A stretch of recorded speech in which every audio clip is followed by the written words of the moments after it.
এটা এমন একটি পাপ যেটা কেউ জানেও না, দেখেও না। কিন্তু কিয়ামতের দিন প্রথম এটারই হিসাব হবে। তুমি নামাজ পড়ো, ইবাদত করো, কিন্তু তোমার মধ্যে ভয়ঙ্কর একটা পাপ লুকানো, রিয়া, লোক দেখানোর জন্য ইবাদত বন্দেগী করা।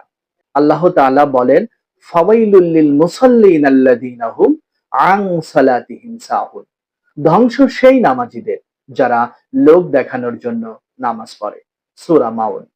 তোমার ইবাদত আল্লাহর জন্য না হলে মানুষ দেখবে, মানুষ তোমার প্রশংসা করবে, কিন্তু আখিরাতে তুমি খালি হাতে উঠবে। তো প্রিয় দর্শক, আসুন আমরা সবাই মহান আল্লাহ তাআলাকে রাজি খুশি করার জন্য ইবাদত বন্দেগী করি, লোক দেখানোর জন্য নয়। মহান আল্লাহ তাআলা আমাদের সকলকে তৌফিক দান করুন। আমিন। এই প্রত্যাশায় আজকের মতো এখানেই বিদায় নিচ্ছি। আল্লাহ হাফেজ।